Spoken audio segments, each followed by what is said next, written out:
Good afternoon, everyone. I am Dr. Karthik, consultant neurosurgeon at Gleneagles Hospital, Lagdika Pool.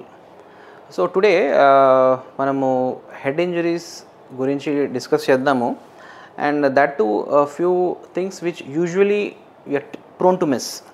So the first thing is, ippudu oka patient ki head injury ainanduku reason entidi. First thing, a person going on a two-wheeler, he should wear mandatorily a helmet. Helmet అనేది ధరించాలండి first thing. Second thing is you should make sure that patient ఎప్పుడైనా travelling చేసేటప్పుడు he should be not intoxicated, అంటే alcohol కానీ drugs కానీ తీసుకొని ఉండకూడదు. That is second thing. Third thing is when you are travelling in a four wheeler, make sure that you wear seat belt, very important. And fourth thing is, make sure you are driving at a safe speed. So these things usually prevent from people sustaining head injury. So దురదృష్టవశాత్తు అయిందే అనుకోండి. So next what you are doing? So first emergency care ఇచ్చేసి next you will be shifting to a tertiary hospital. Okay. So ఇక్కడ మనం పేషెంట్ని scan చేసి scan ప్రకారం we will treat the patient. మైల్డ్గా ఉంటే మెడిసిన్స్ తోటి, సివియర్గా కానీ లేకపోతే ఎక్కడన్నా లోకలైజ్డ్గా బ్లీడ్ ఉంటే దాన్ని మనం క్రేనియోటమీ చేసేసి ఎవాక్యుయేట్ చేస్తాం. This is what we do traditionally. So apart from this, what are the other steps which we need to look forward to?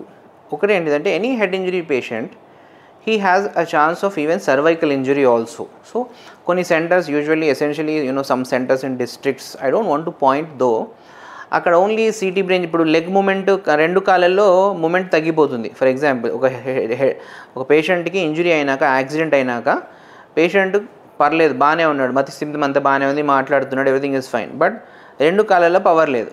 అక్కడ ఆయన డిస్ట్రిక్ట్లో జస్ట్ స్కాన్ చేశాడు, సిటీ బ్రెయిన్ చేశాడు, ఇది absolutely normal. Next day repeat చేశాడు, ఇది absolutely normal. But ఆయనకి రెండు కాళ్ళల్లో పవర్ ఎందుకు లేదు పేషెంట్కి అనేది అర్థం కావట్లేదు అక్కడ లోకల్ డాక్టర్కి. So what they did is, they refer to us. So we immediately did a MRI scanning, MRI C spine. So the point is, పేషెంట్కి ఎప్పుడైనా హెడ్ ఇంజరీ అయినప్పుడు కన్కరెంట్గా సిటీ తోటి సిటీ సి స్పైన్ అన్న, పాసిబుల్ అయితే patient stable ఉంటే MRI C spine అన్న చేస్తే బెటర్ అండి. ఎందుకంటే మనకు ఆ స్పైన్ యూజువల్గా హెడ్ ఇంజరీ అయినప్పుడు సర్వైకల్ స్పైన్ ఇంజరీ అయ్యే ఛాన్స్ కూడా ఎక్కువ ఉంటుంది. So this has to be kept in mind. That is one thing. తర్వాత హెడ్ ఇంజరీ అయిన పేషెంట్స్లో యూజువల్గా సిమ్టమ్స్ వచ్చేసి లాస్ ఆఫ్ కాన్షియస్నెస్ కానీ, హెడేక్, వాంతులు, ఫిట్స్, ఈఎన్టీ బ్లీడ్, ముక్కుల నుండి కానీ చెవుల నుండి కానీ రక్తం వచ్చే ఛాన్స్ ఉంటుంది. This is the primary complaints. So ఇవి కాకుండా ఇంకొన్ని కంప్లైంట్స్ ఉన్నాయి which has to be seen. ఏంటిదంటే ముక్కుల నుండి వాటర్ రావడం, that also is usually missed at some places. So ముక్కుల నుండి ఏమైనా వాటర్ కారుతుందా అంటే, వాట్ డస్ దట్ మీన్? ఏం లేదు, ఆ బ్రెయిన్ కింద ఉన్న స్కల్ బేస్ ఏదైతే థిన్నెస్ట్ పాయింట్ ఉంటుందో క్రిబ్రిఫార్మ్, అక్కడ కానీ ఏమైనా ఫ్రాక్చర్ అవుతే పైన ఉన్న బ్రెయిన్ ఉన్న చుట్టూ ఉన్న వాటర్ కిందికి జారే ఛాన్స్ ఉంటుంది. Through the knows it will come out usually. So దాన్ని సిఎస్ఎఫ్ రైనోరియా అంటాము. అది ఒకవేళ కంటిన్యూస్ ఉంటే మనం దాన్ని క్లోజ్ చేయడానికి ఏసీఎఫ్ కార్పెటింగ్ అనేది ఉంటుంది, అది ప్రొసీజర్ చేయాల్సి వస్తుంది. లేదు ట్రివియల్గా చిన్నగా స్మాల్గా 1 or 2 డ్రాప్స్ ఉంది, నెక్స్ట్ డే తగ్గిపోయింది అనుకుంటే, ఒకవేళ 1 day, యూజువల్గా ఏంటంటే 1 or 2 days మనం యాంటీబయాటిక్ డైమాక్స్ పెట్టి చూస్తామండి ఆ సిఎస్ఎఫ్ తగ్గుతుందా లేదని. సో తగ్గని పక్షాన, లేకపోతే ఆ రోజే స్కాన్ చేస్తే, సిటీ సిస్టనోగ్రామ్ చేస్తే డిఫెక్ట్ పెద్దగా ఉండడం ఏమైనా జరిగితే ఆన్ ద డే సర్జరీ చేస్తాము. లేదు స్మాల్ డిఫెక్ట్ ఉంది, 1 డ్రాపే వచ్చింది, మెడికల్ ట్రీట్మెంట్తో తగ్గుతుంది అనే పాసిబిలిటీ మాకేమైనా ఛాన్స్ అనిపిస్తే, then will try medically for initial 1 or 3 days. So this is regarding CSF rhinorrhoea. ఇదే కాకుండా చెవులో నుండి కూడా వాటర్ వచ్చే ఛాన్స్ ఉంటుంది. ఎందుకంటే యాక్చువల్లీ మిడిల్ క్రేనియల్ ఫోసాలో ఫ్రాక్చర్ ఉన్నప్పుడు చెవుల నుండి కూడా వాటర్ వచ్చే ఛాన్స్ ఉంటుంది సిఎస్ఎఫ్. సో దానికి కూడా మనం అకార్డింగ్లీ ట్రీట్ చేయాలి. ఇవి రెండు కూడా మనం ఎప్పుడు మిస్ కావద్దు usually head injury పేషెంట్స్లో.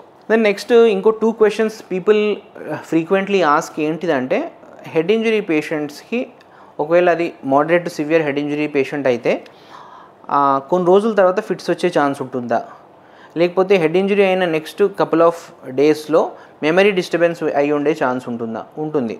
So any head injury పేషెంట్లో నెక్స్ట్ ఇనీషియల్గా 1 to 48 hours ఫిట్స్ వచ్చే ఛాన్స్ ఎక్కువ. So my suggestion would be, even for mild head injury, initial 1 week or at least 2 weeks anti epileptic medications ఇస్తే better. Memory disturbance, ఇప్పుడు head injury అయిన కేసెస్లో యూజువల్గా ఏంటంటే temporal lobe is essentially responsible for memory. So అక్కడేమైనా injury అయినా కూడా వీళ్ళకి మెమరీ డిస్టర్బెన్స్ వచ్చే ఛాన్స్ ఉంటుంది. And with medicines it can improve, not that it is not gone improve, అది ఇంప్రూవ్ అవుతుంది, but it will happen at its own pace అనమాట. So these are a couple of things with respect to head injuries. ఇంకొక విషయం ఏంటంటే ఈ head injuries కేసెస్లో కొన్నిసార్లు mild head injury అవుతుంది పేషెంట్కి, ఫ్రాక్చర్ కానీ సిటీ స్కాన్లో అంత గ్రాస్ ఫైండింగ్ ఉండదు, చిన్న ఈడిహెచ్ బ్లీడ్ కానీ లాగా ఉన్నప్పుడు పేషెంట్ని ఎప్పుడు డిశ్చార్జ్ చేయకూడదు. This is also one important thing. అంటే ఒక mild to moderate head injury ఉన్నది, ఒక 17 years teen, he had a hit, they were playing cricket and the ball was hit on his temporal area.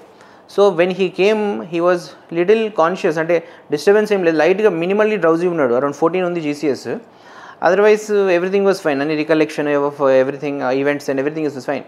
So next day ఆ రోజు scan చేస్తే ఏం లేదు, ఒక చిన్న ఫ్రాక్చర్ ఉన్నది, వెరీ మినిమల్ బ్లీడ్ ఉన్నది ఈడిహెచ్.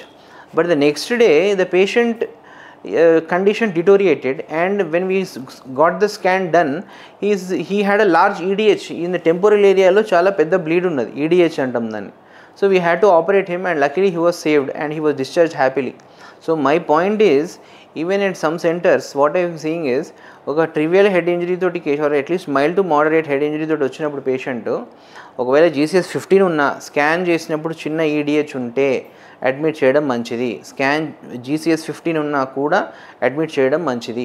సో ఇట్లాంటి కేసెస్ యూజువల్గా ఏంటంటే నెక్స్ట్ 12 to 24 hours ఈడిహెచ్ పెరిగే ఛాన్స్ ఉంటుంది, కాబట్టి మనం అడ్మిట్ చేసి అబ్జర్వ్ చేసి ఒక చెక్ స్కాన్ చేసి తర్వాత డిశ్చార్జ్ చేయడం ఉత్తమం.